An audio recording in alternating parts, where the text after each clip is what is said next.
On behalf of Festival co-directors Namita Gokhale, William Dalrymple, and all my colleagues at Teamwork Arts, welcome back to JLF's Brave New World. All our 100 earlier sessions featuring the best writers from across the world, including Orhan Pamuk, Margaret Atwood, Peter Carey, His Holiness the Dalai Lama, Jhumpa Lahiri, Howard Jacobson, Ian McEwan, and so many others.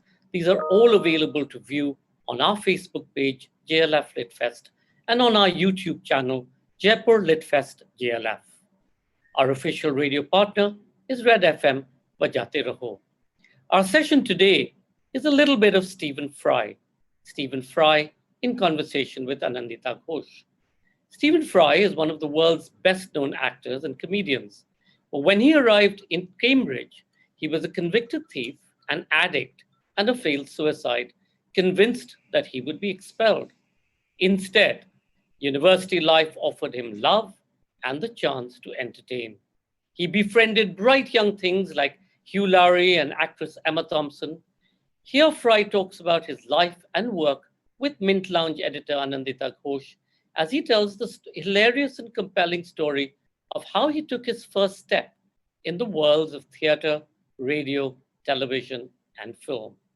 Stephen Fry is an English actor, screenwriter, author, playwright, journalist, poet, comedian, television presenter, film director, and all-round national treasure. Fry has written and presented several documentary series, contributed columns and articles for newspapers and magazines, appears frequently on radio, reads for voiceovers, and has written 4 novels and 3 volumes of autobiography. Moab is My Washpot, The Fry Chronicles, and his latest, More Fool Me. For the Show Festival in Niagara-on-the-Lake, Ontario, Canada, during the summer of 2018, Fry gave 13 presentations of his trilogy of one-man shows. And I hope you all are exhausted just listening to all that he's done. Anindita Ghose is the editor of Mint Lounge, the award-winning Saturday magazine of the Indian business daily Mint.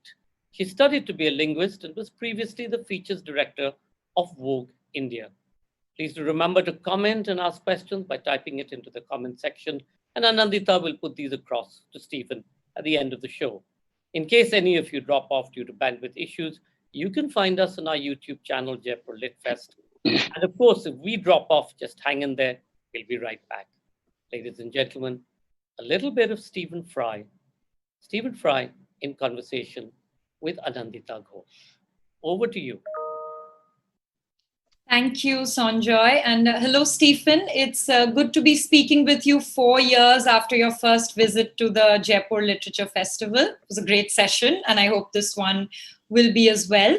So firstly, because the COVID lockdown is, top of everybody's minds, tell us how you've been dealing with the lockdown, where and what books have been keeping you company. Well, I've been very fortunate because I have a house in the countryside in England, in Norfolk, on the east side of England, and I've been able to spend almost all the lockdown there, and that has been a magical thing. We've had a wonderful spring, a beautiful April and May, and so a lot of walking and listening to birdsong and all the things that seclusion allows you to do, and indeed, yes, reading and writing, and I've also kind of set up a little bit of a sound booth where I can get away with doing audiobooks and other such vocal work, which is pretty simple to do. So it hasn't been too much of a strain for me, to be perfectly honest. Naturally, one misses seeing one's friends, but my family all live in the same part of England. So I've been able to see my mother once we were allowed to go outside and visit people on the lawns of their houses and so on. So really, I have very little to complain about. You hear the phrase, don't you, that we're all in the same boat? But actually, of course, we're all on the same sea, but we're all in very different vessels on that sea. And some people are in very leaky little vessels and are having a pretty hard time of it. And other people, of course, are on super cruises. And it's like being, it's like luxury for them. And I'm sort of somewhere in the middle, or the higher end of the middle, with my good fortune. So, Stephen, Sanjoy just, in the introduction, read out a list of, partially a list of everything you've done and what you've written.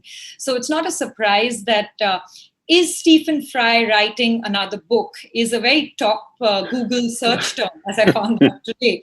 So, for the benefit of all those who've sent out that query, I'm just going to ask that to you. What are you working on right now?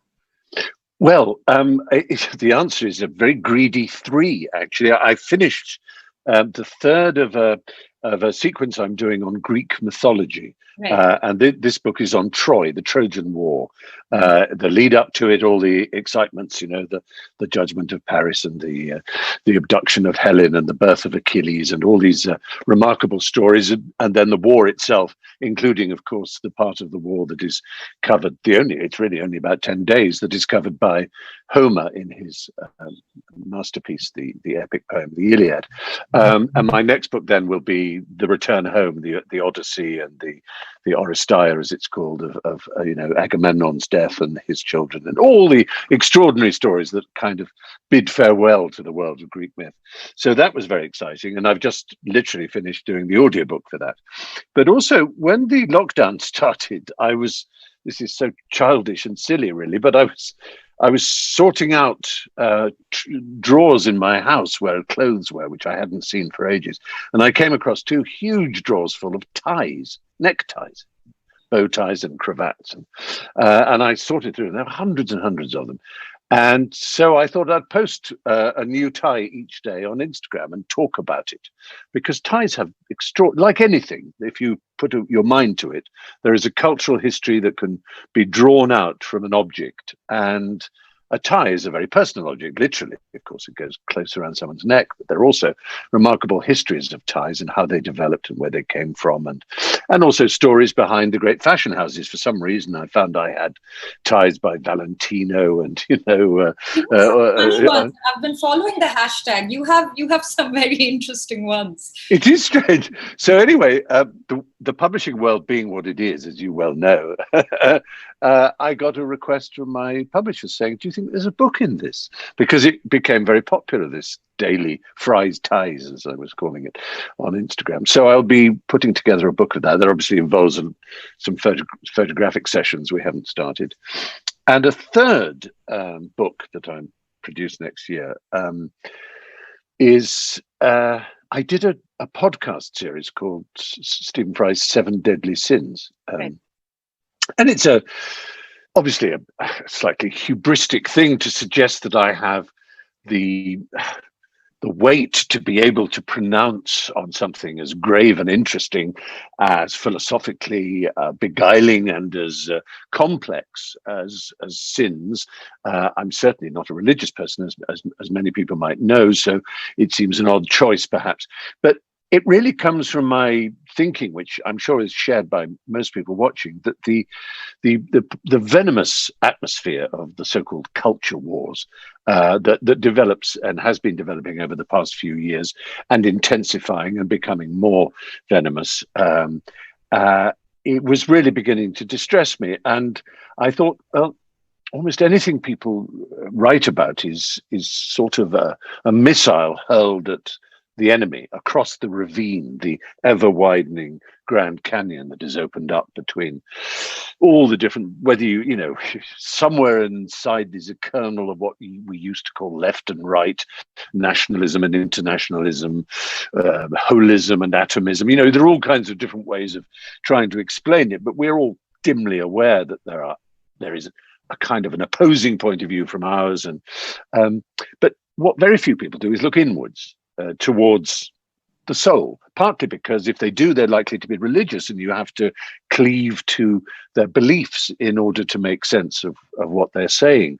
But it struck me that almost everybody, and this was a point the Enlightenment philosopher Immanuel Kant made, is that everybody has an inner sense, like Jiminy Cricket in the Disney Pinocchio film, a little conscience perched on your shoulder that tells you that what you're doing is wrong, that you're guilty, that you've fallen short in some way. And there's a lot of self-dissatisfaction underneath all of it. Again, I'm no psychologist, but I think we all know that aggression is often the result of a self-doubt and self-loathing. and self-oppression and all the other self things. And so I wanted to just explore these 7 deadly sins, which are pride and avarice, lust, envy, gluttony, anger, and sloth, wrath and sloth. But if you say anger and sloth, then it makes a handy acronym, pale gas. So I did this series, and it seemed to go very well. It got an enormous number of followers and viewers, not viewers, listeners. It was a podcast. So again, I'm doing a book on that. So great. Those are my plans. Long answer, sorry. Okay, no, I know, I'm sure the listeners are waiting to kind of get into your Cambridge days, and we'll get to that. But since you mentioned, this kind of online, the troll culture and cancel culture, and I think it's very relevant right now, especially because you are presently on a Twitter break. And you were one of the, very early adopters of Twitter. You were one of the very first kind of Twitter personalities as such, as in a personality in real life, but also a Twitter personality. And you've taken frequent breaks. I think there was a big one around 10 years ago when you said that you were really frustrated with public group think. And I think, and I'm sure you'd agree, in these 10 years, that's become far worse. People have become far more vicious. In fact, just last week, I wrote about this San Francisco-based UX designer who's proposed kindness tools on Twitter. So he suggests that Twitter has, a I made a mistake button and a forgive button to get users to start using tools to kind of think and be more empathetic. So, quickly, before we kind of move on to the more pleasant, lovely days, what are your thoughts on cancel culture, the whole troll culture, and how can one deal with it? Surely just taking Twitter breaks periodically isn't enough. So how do you really deal with it? It's an extraordinarily good question, Anindita, and I wish I could provide a simple answer or a clear one. But again, I'm turning in on myself. I am as filled with fear as anybody else in not wanting to do the wrong thing. I have a dread of offending people. In fact, it's probably too strong a dread, but it is a strong dread. So I try not to lose my temper because I fear that I might say something that upsets people. But I also have a fury at things that strike me as being absurd and wrong. And I feel, there was a great film. I mean, this is going to sound so completely irrelevant, called War Games, a John Badham film with Matthew Broderick. You may remember it, about a computer that takes over the thermonuclear work of the American government and starts to prepare for a war because it thinks it's playing a game. Anyway, in order to stop it, they realize it doesn't understand one thing: futility. So it's a wonderful AI movie, actually. And so they teach it to play what Americans call tic-tac-toe, noughts and crosses, which, as you know, from a very early age as a child, you can never lose. You can, as long as you're being smart, you can, never lose a game of noughts and crosses. So it teaches it to the computer that plays and plays and plays, and then it stops and thinks for a while, and then stops playing the thermonuclear game because it realizes it's a similar game. And it comes up with this wonderful phrase on the screen: "Strange game, the only winning move is not to play." And that is my feeling about the cancel culture and social media wars. Parts of me, I hear J.K. Rowling, who's a friend. Do I want to come to her aid and speak for her? Or do I want to speak for my community of LGBTQ people without offending them? There's only one way to win this game, and that's not to play it. And that is cowardice. I completely appreciate its cowardice, that maybe if I was made of stronger stuff, I would hurl myself into the fray and to hell with what people thought of me. But I'm not made of that stuff. And so my move is not to play. And that's part of why I took a Twitter holiday, was a fear of saying something or reacting. Maybe one evening I'd have a drink and just type something foolish. Who knows? And also, just looking at the trends and so on was making me feel sick, literally physically sick. so I thought, and I can understand why people might say, well, if you're in a public position, you've got 13 million followers and you believe in things and you stand for things and you represent groups of people, whether it's people with mental health problems or people from the LGBT community, you have a duty to get in there. And that just, you are doing the equivalent of going off into a Montaigne ivory tower or into some seclusion, into some rich person's paradise where you don't get involved in the dirt and thrust of this. And I can understand why some people might say that, but I hope they can understand that I have to live a life and try and be cheerful, and that I do my best to time it. And maybe things like, taking a break and occasionally doing something silly like the ties, and then something more serious like the 7 Deadly Sins, is the best way I can both contribute to some sort of talk about the way we behave and who we are, and entertain, which is the thing I most want to do in the world, and also keep my own sanity. Right. I think that's my answer. Yourself, not just, your 13 million followers, you have a duty to yourself as well, I guess, self-preservation. Yes, exactly. Right. But, it sounds particularly tragic. I feel really bad for comedians or, stand-up comics who are emerging in this time, because so much of comedy, and, you started off doing comedy, is that thin line between offense and entertainment. So I want to ask, and it's a good seg to kind of go to the past. How do you think things would have been different if you were starting off, you, Emma Thompson, and you, Laurie, in today's day and age? Could you even do comedy? Could you really push the buttons? Could you do Blackadder, a little bit of Fry and Laurie? How do you be a comedian? How can you, in this kind of age of virtue signaling and people kind of taking offense as a sign of showing how engaged they are? How would it have been if you were starting today? It's a really good question that I find it very difficult to answer. I mean, funnily enough, someone on Twitter a few weeks ago had posted a sort of clip, or it was longer than a GIF. It was a clip from Blackadder, and I just sort of noticed it in the stream going by, and I stopped to see what it was, and it had some relevance to something going on. But it was not particularly political, but there were a number of comments underneath from tweets from people basically saying, "Okay, boomer," i.e., you're old men, and what are these white privileged old men doing? That's not comedy. What was that about? And I can see, yes, fair enough. I mean, it was a comedy about men mostly, and it was about a kind of history that is locked into a certain view of our country with kings and queens and hierarchies. But I think the point about that is that is so interesting, and it's a very difficult one to get into at any real depth. But essentially, I grew up in the remains of a hierarchical world, and if we imagine that the opposite of hierarchical is a networked world, so that instead of there being levels, there are nodes, like right. as in the information kind of the language of Claude Shannon and of networking there, and this is something that I funnily enough I did a long extended university essay on this very subject in terms of Charles Dickens, in that he showed how the world of Victorian London was a network rather than a hierarchy. And a perfect proof of that, which is what we're living in at the moment, of course, is a disease which works in a network way, not in a hierarchical way. And the diseases break hierarchies. And anyway, the point really I'm making is that a comedy like Blackadder utterly depends on your believing in a hierarchy, because that's where the comedy comes from, those below mocking those above.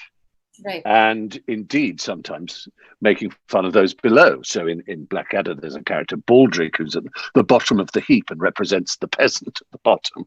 And there's a king or a general or someone who literally has power over life and death. And that's important in Blackadder. At any moment, he could actually have his head chopped off or be sent to be shot. And so there's this threat, and there's this childish enjoyment that people like me who grew up in a hierarchical world feel, which is mocking your teachers, which is doing impressions of the people so-called above you and refusing to accept that they're above you. So being a rebel, but you can't be a rebel in a network. You can only be a rebel in a hierarchy. Right. So part of the problem that my generation faces is that we think of ourselves as rebellious, maverick, progressive, and so on. But we don't realize that all the levels that we were rebelling against have melted away, and that there's a different kind of world of privilege and a hierarchy that's not expressed as a hierarchy, but within the network. And we're not really tuned to it. So we're a bit shocked when we're made to feel that our language or our approach is somehow not just old-fashioned, but almost offensive, because we've always thought we were on the side of the angels, and it doesn't make sense. When I was a boy, although I don't remember it, Lenny Bruce was in London doing comedy, and he was in New York with police in his gig because he was using certain words, and he dared use them, and he was arrested, he was imprisoned because he used words like cocksucker or whatever it might be. And on one famous show he did, he said, "I'm not going to say that anymore, I'm going to say blah blah. Have you had your blah blah lately?" And he did the whole thing using little nonsense words or euphemisms instead of the swear words he wasn't allowed to use. And as he ended it, he said, "That's the filthiest show I've ever done." And he was making a point about language. And now all those words that Tom Lehrer used, I can use in this conversation. I mean, I probably won't, because some people still might just think it's a bit strong. But generally speaking, there isn't one of those words. They're no longer taboo. And something else has replaced them. And if you're cheap, you can say, it's just no different. People are Puritans. They're just Puritans about different things. And the Victorians used to find this offensive, and then in the 60s, this was offensive, and now something else is offensive. It's just young people being Puritans, as young people always will be. They want to command the cultural landscape, and they want to define the terms by which we're allowed to live, and to hell with them. And I can understand why some old people will feel that. They just think, how dare you accuse me of being racist or sexist or transphobic or this, that, or the other. I keep my own counsel. I know what I feel. Don't tell me what I am and what language I'm allowed to use. And I can understand that, but I can also understand that there has been an academic since the French, the much derided so-called crypto-Marxist infiltration of the campuses. But, it was around the time I was at Cambridge that the Roland Barthes and Derrida and Lacan and Foucault and all these great French thinkers were absolutely the height of fashion. And there was indeed a famous debate in Cambridge about which was the old school against the new school. And amongst that, intellectuals like Judith Butler and so on, who were writing about gendering, this has slowly crept through into public consciousness, and we're aware now of far more different things about it, and phrases that used to be completely misunderstood, like cisgender or heteronormative and so on, are now out there in the general language, and you can't put that genie back in the bottle. It can't be done. Anyway. So going back, Stephen, since now you mentioned campus, it's good to move to your happy early days before Twitter was in the horizon. In your book, in the second of your 3 autobiographies, in the Fright Chronicles, you've written in depth about your first meeting with Hugh, how Emma Thompson introduced you, and it quite reads like the stuff of a great lifelong romance, how you met and kind of worked for the next few hours without having said hello. So could you speak a little bit about, in a way, both of you were really fortunate for meeting each other that early and forming that kind of creative partnership. So could you tell us a little bit about that? And also the fact that Emma Thompson was it was a trio. She introduced you and she was part of the group in the beginning, but then it became a duo. Do you regret that, or how did kind of that happen? No, it's an interesting point, actually. Yes, when I first arrived at Cambridge on probation legally, I had just by the skin of my teeth avoided prison. We may or may not have time to go into that, but at least I was free, and I got into Cambridge. I got this scholarship to Cambridge, and I thought I'm going to be good for the rest of my time. I've sowed my wild oats, and now is the time to grow sage, as the old Churchill quote has it. So I wasn't planning to do much outside study, but there was this world of drama, and I saw a production in my first or second week, virtually, of Thomas Stoppard's Travesties, and there was this girl in it who was so perfect that I thought she must be a professional actress who had been helicoptered in. And then I got to know her because we were on the same course of reading English and we were doing the same seminars, and it was Emma Thompson. And she just was like Athena, the goddess. She was just born fully armed with talent. And we became friends, and we were, in a play together, and I was doing serious plays. But I then wrote a play which was a comedy, and it was based on my experience as an assistant teacher at a prep school in England in my gap year before going to university. And it was a comedy, a sort of dark, naughty comedy, really, called Latin. And Emma told Hugh about it, and he went to see it. And it was the end of our second year by this time, and I didn't know Hugh, but he'd been an oarsman in rowing. He'd rowed against Oxford, and that had been his whole purpose in coming to Cambridge. The kind of person you wouldn't ordinarily like, an athlete. No, exactly, as an athlete, exactly. But he had this gift, and in his second year, he couldn't row because he'd had mononucleosis, and so glandular fever, and so he'd been off, and so he started to do comedy. And in his third year, he had the choice of being president of this comedy club called the Footlights, or captain of the University Boat Club. And he claims he spun a coin and it came down in favor of the comedy club. So Emma came to me at the beginning of our third year. She came to my rooms and she said, "I want to introduce you to someone." So she dragged me off from my college, Queen's, to Selwyn College, and knocked on the door, and there was a shout of "come in," and I opened it, and there, sitting on a bed with a guitar on his lap, was Hugh Laurie, and his girlfriend Katie was in the corner making some tea or coffee or pouring some wine or whatever it was. And he went, "Hello," and I said, "Hello." He said, "I'm just writing a song." And he started playing this song that he was writing, which was a kind of mock protest song. It was very funny. So he said, "But that's as far as I've got." And so I said, "Well, you could try this." And we started working on lyrics for a second verse. And then we did a third verse. And he said, "Well, what about this? We got to do this. This term, there's got to be a pantomime, a Footlights pantomime." He started doing it, and we started writing and writing. And Emma and his girlfriend Katie were just watching us and thinking, "This is very strange. They haven't actually introduced each other. They didn't. They've just sat down and started writing." And that's sort of how it happened. It was bizarre. And I do describe it as like love at first sight, a non-erotic love at first sight.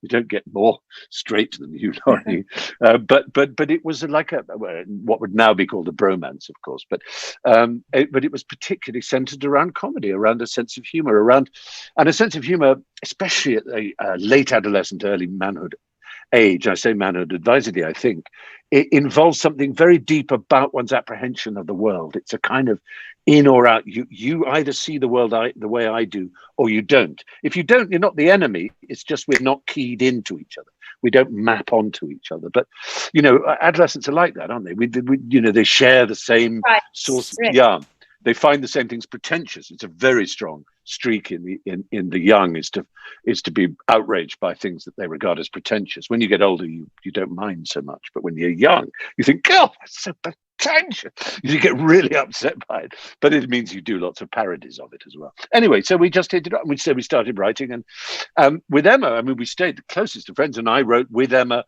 and for Emma. We wrote some sketches for her, but the thing with Hugh was so close and so particular, and on stage together as well, that and Em was also more interested still in doing other acting besides comedy. So we did it, and we then did our show that traditionally from Cambridge goes to Edinburgh every year. And that year at Edinburgh, it so happened they had this new prize called the Perrier Award for the best comedy, which is still going and is still considered very important. And we won it. Amazing. We were astonished to have won it, because this was around the time of the birth of the stand-up. And we were old-fashioned sketch comedy. It's kind of like a two-man show. Was it a two-man sketch? No, it was me, Hugh, Emma, Tony Slattery, who's a funny and brilliant performer who was a year below us, and two others as well. And it was sketch comedy. So it was little scenes that we would do, someone knocking at the door, come in, and then there'd be a short sketch, whatever, rather than standing in front of a microphone saying, isn't life awful or isn't life funny?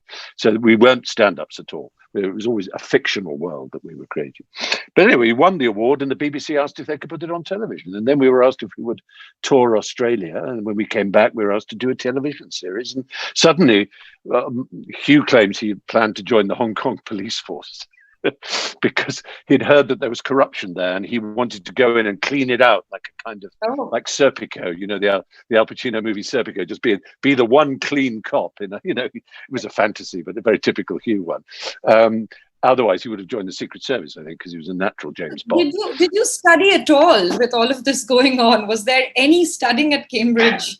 Not really. One of the huge advantages that we both had is we were both doing an arts degree, or at least, he was doing archaeology and anthropology, and I was doing English literature. And they don't involve having to go to lectures, and they don't involve having to know particular things. You just have to go into an examination room at the end of your last year and answer lots of questions with long essays. And I've always been very good at that.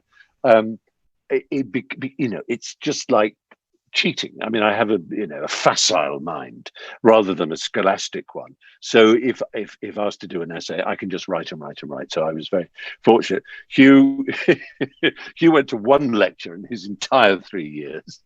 Wow. Something to do with, yeah, exactly.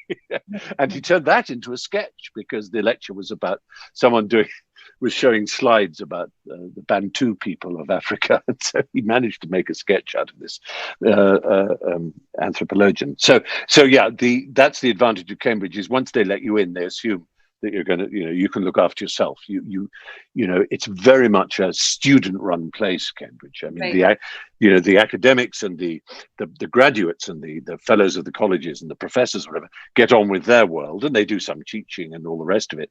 But the undergraduates run their drama clubs and they run every other aspect of it.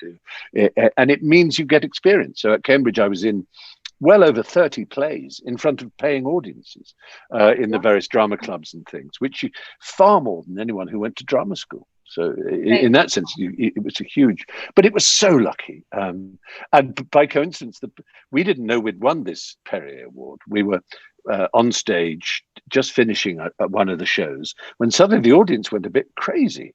And they'd already applauded us. So we thought, what's the matter? We were literally checking our flies. And then we saw this figure coming from behind the stage.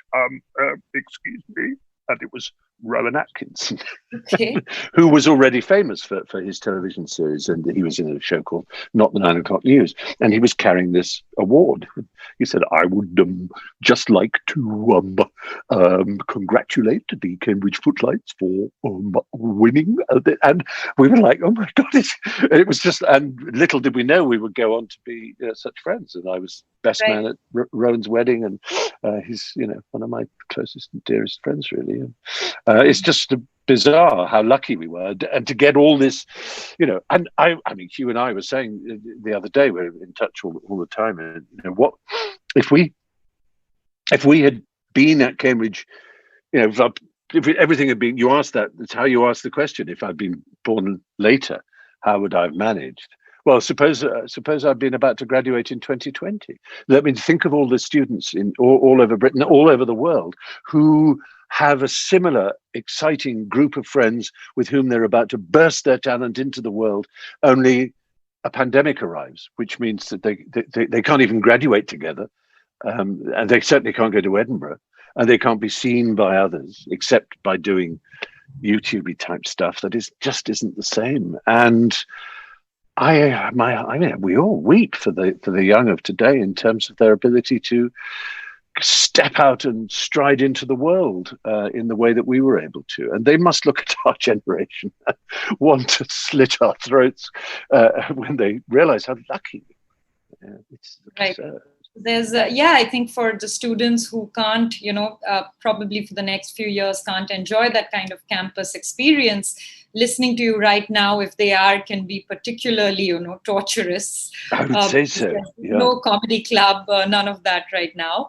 Okay, so we have our first few questions that have come Stephen, since we are now 10 minutes to the end of the session. Are we already? My goodness. Yes, I mean, there's so much more to talk about. I think you have such a wide range of interests that I feel a 35-minute session doesn't do this justice. But plus, I talk so much. Okay, I think, no, Stephen, but before we get into the questions, I think it would be inhuman and cruel to kind of not talk about your prison episode. I think there are people waiting to hear about that because it is in the kind of description of this talk. So let's speak about that briefly, and then we'll get into the question. So how did Stephen Fry we all know, we all know we either were ourselves or we had friends or enemies at school who were difficult adolescents who would just couldn't conform, couldn't concentrate and focus in the classroom or in terms of behavior. And these days, they're often diagnosed as having attention deficit hyperactivity disorder. That diagnosis wasn't open when I was young. It's probably what I had. I was a nightmare as a teenager, as a young boy, and then as a teenager, and then as an adolescent. Expelled from a couple of schools. I got expelled from schools for breaking bounds, as they called it, for escaping, going to London, or stealing, all kinds of terrible things. I'd fallen in love, and that had messed with me completely. Of course, I hadn't expected it to hit me the way it did, and so after about the fourth educational establishment, I eventually left that, escaped to London, and one day was in a pub. And I was running out of money and thought I was going to have to sleep in the park, which I'd done before, or I was going to check on one of my school friends. But of course, in those days before mobile phones, that was a pretty difficult thing to do. You just have to try and remember where they lived and go to their street, But and it was a chilly night, so I stole a coat that was hanging in the pub. And I went out and started to sleep in the park. And then there was a lump in the jacket, and it was a wallet. And in the wallet were credit cards. So I went ape with these credit cards. I had it in my head, this is no excuse, but I had it in my head that it would be the bank that suffered from this, not the individual whose coat I'd taken, that he would report the coat stolen and the bank. The coat, really? You hadn't set off to kind of take the wallet. I hadn't, no, but nonetheless, it was an insane spree that I went on, staying in hotels, including the Ritz Hotel, and just going mad, buying suits, being absurd, smoking big cigars. I mean, I was 17 for heaven's sake. How many years was it before you were kind of intercepted? Well, I was intercepted in a town called Swindon in Wiltshire, and I didn't want to give my name away, so I refused to say who I was because I didn't want my parents to suffer any more than they had. But eventually, through a clever trick, they found out my name because they saw the various names scrawled on books that were in my luggage. And one of the names was Stephen Fry. And one of them came into the room while I was talking and just said, Stephen Fry, very quietly in the voice. And I turned around and said, yes. And they said, so that's the name. So then they discovered that I was on a missing persons list, and my parents got involved. But once I first went to court, they said I had to go on remand. I refused to have bail because I thought I didn't want my parents to pay bail. I thought I deserved to go to prison. But they had to wait because they needed the paperwork from 9 different counties in England to catch up with, so that they could make a list of charges against me, because I had been to so many. Oh, it was absurd, the whole thing. Honestly, it's weird looking back. It feels like someone else. So I went to this prison, which was a young person's institution, and for most of the time there, before I had pleaded, because I hadn't pleaded, you're counted as not guilty because you haven't yet pleaded, and so didn't have to do much. But then eventually, once the paperwork had been sorted, I went, pleaded guilty, had to go back to get a court date, and then I was a convict. And when I was a convict, I had to work and so on. And I found it very, I determined then. I said, this is absurd. I will. When I get out, whatever happens, if from prison or after prison, I will somehow get myself together, and I should still be young enough to get to Cambridge, which is the university I'd always wanted to go to. And I will work myself. If I have to work in any job just to get enough money to get private tuition, if that's what I need to get in, or just go to a library and study on my own. I absolutely made that vow to myself, partly because one of the things I did was teaching reading to a cellmate who was illiterate. And I was so shocked by the idea of someone of my age literally not being able to read. And I thought, what kind of ass am I? I've thrown away all these extraordinary opportunities I've had. And my love of language and learning was so profound and so much a part of me. And I was throwing that away. I thought, I cannot do that. This is my turning point. If I might get sentenced to prison, but I mustn't allow myself to get sucked into a life of crime or feeling like an outsider. So fortunately, I was put on probation and I did go and study and I got a scholarship to Cambridge and everything seemed to turn around after that moment. I was very lucky. Thanks for the story. So one of the questions we have here, Stephen, is from Sachdev Ramakrishna, and the references are lost on me, but I'm sure you know what it's about. He asks, what would you be more proud of? The birdlouse named after you or being the last pipe smoker of the year? It's a very good question. Well, as long as that birdlouse, which I was very honored when the whoever discovered it and was registering the taxonomical name for it asked my permission. I don't think they had to ask my permission, or perhaps you do, I don't know. But I thought, well, as long as that birdlouse doesn't become extinct, that is a guarantee of some form of immortality. Whereas I suppose being last pipe smoker, it's a weird thing. It's an old tradition in Britain that it was really the tobacco industry that started it to encourage people to keep smoking pipes. That prominent figures who smoked a pipe would be nominated. And so Harold Wilson, the Prime Minister in the 1960s, was Pipe Smoker of the Year. The comedian Eric Morecambe, who smoked a pipe sometimes. And I was, and as it happened, I was the last because during the time I was holding this exalted position, they made illegal all forms of tobacco advertising and sponsorship, including the Pipe Smoker of the Year. So I was the last. But yeah, in answer to the question, I think I'm proudest of the pipe smoker. Oh, good. Thanks for an honest answer. I mean, people are so diplomatic now that, thank you for that. That's true. Ria asks, it's Harry Potter's birthday today. And so it is. Doesn't think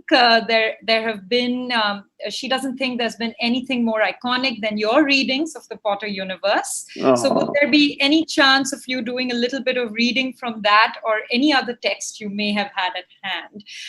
I'm afraid, Ria, we might not have time for that right now, but I'm sure I will tell a story though I'll tell a story about the reading to make up for it.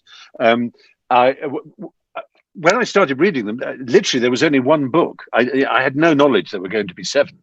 I was just asked to do this children's book that was called Harry Potter and the Philosopher's Stone, and I read it and thought it was rather good. And so I went to the studio and I met this young woman, Joanne Rowling, J.K. Rowling, and I started reading it, and she had.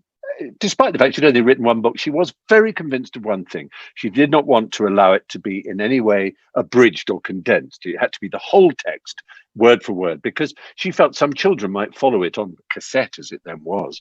And they'd be confused if it was different. So that's just put behind the story. Anyway, I think it was on the second one, The Chamber of Secrets. I hit a phrase. Sometimes I can read pages without making a mistake and it can all go well. But I hit this phrase, 3-word phrase. Harry pocketed it. Still can't say it. Harry, I can say each word. I can say it backwards. It pocketed Harry, but Harry pocketed it. For some reason, I always put in an extra syllable. So the engineer and producer and I were laughing away as I was trying to get this phrase out. Jo Rowling wasn't there. But at lunchtime, I said to her, Jo, do you mind if I can't get this phrase out. We've had to abandon it. I'll do it at the end of the day. Harry pocketed it. Do you mind if I say instead, Harry put it in his pocket? And she said, no, you can't, with a grin in her voice that I could hear. So I eventually managed to say Harry pocketed it. And then in every single one of the next 5 books, Jo made sure the phrase Harry pocketed it appeared, just as a little booby trap for me. So Okay.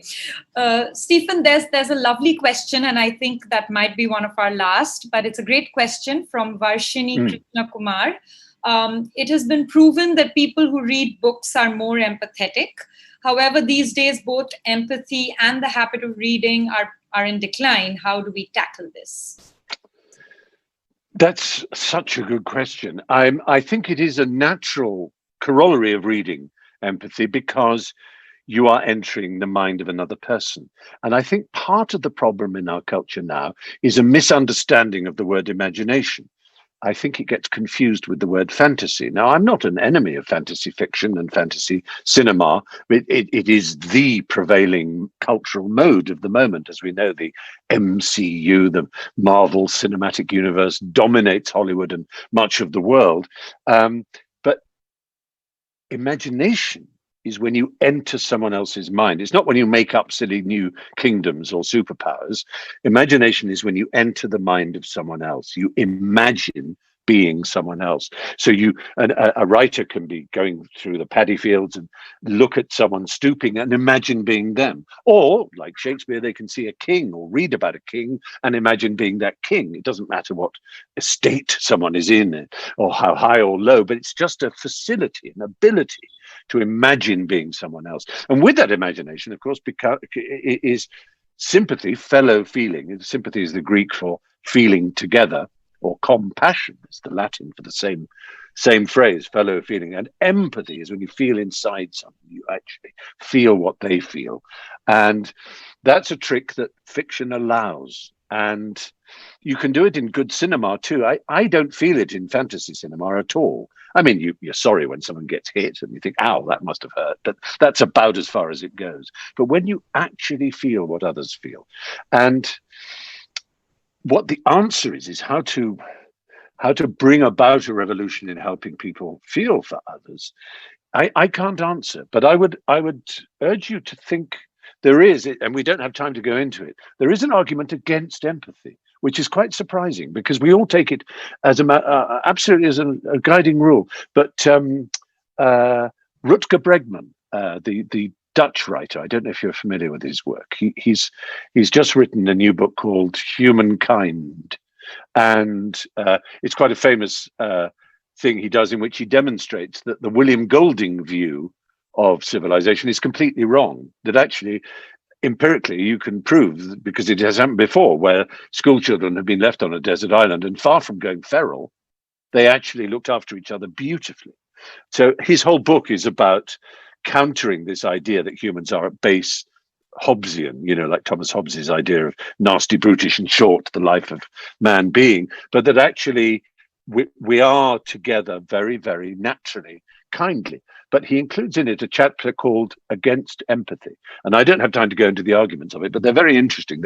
And maybe he's a good guest for you to think about, because he's a fascinating man, and it's a very interesting book because it's a deeply optimistic book about the human nature, hence the title, which is a kind of pun, Humankind. But it's also, there's a lot of counterintuitive things in it. Okay, Stephen, I have a last question, which I think you might enjoy answering. It's, there's a big raging kind of debate about nepotism going on in India right now. And I'm being nepotistic and picking my husband's question, but he's a big fan.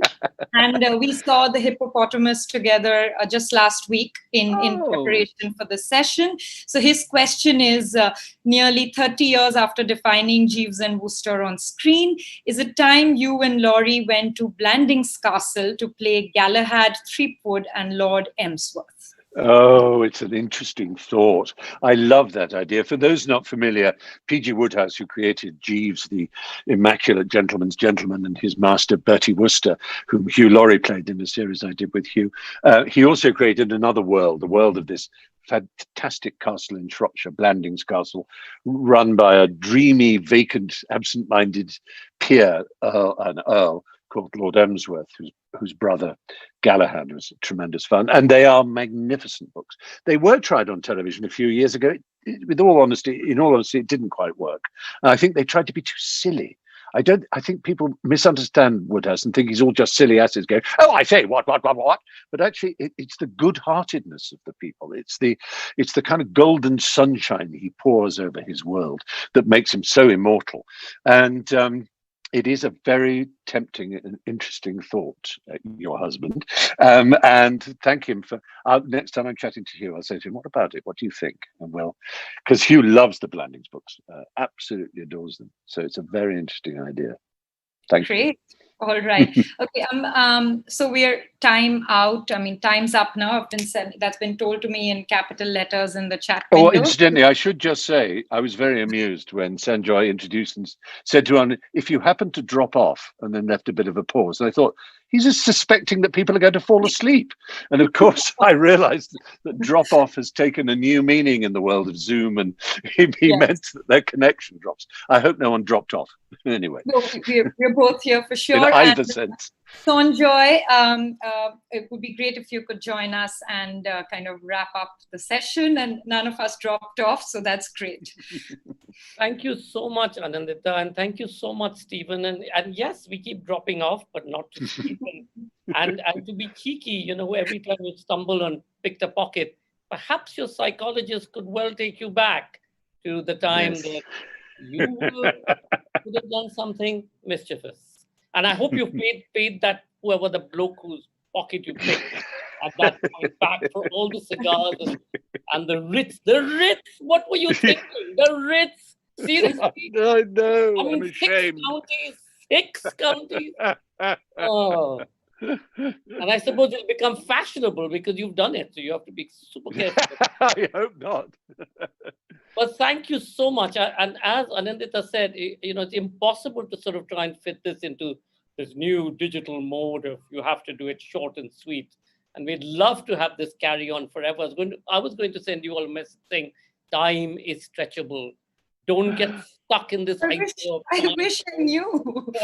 Yeah. But I would have got smacked by my colleagues. So me, Yes. like you, I'm only a performer. I only have a job to do. So I don't have any power, so to be. The power is behind the Zoom. So, well, thank you Understood. both. That was absolutely amazing, and thank you all for, as usual, those wonderful questions that you all research, and really they're so considered, and that really keeps the excitement of this series going. Thank you to our radio partners, Red FM, Bajate Raho, and I do hope you're going to log back on at 8:30 p.m. for our next session, Bapsi Sidhwa, Between the Silences, in conversation with Urvashi Butalia. Celebrated novelist Bapsi Sidhwa speaks to writer and feminist publisher Urvashi Butalia about her creative journey across cultures, continents, and chronicles, and what she calls her Punjabi, Pakistani, Parsi roots. Her novels, Ice Candy Man and Water, were adapted by Deepa Mehta for the acclaimed films Earth and Water. This is at 8:30 p.m. See you soon.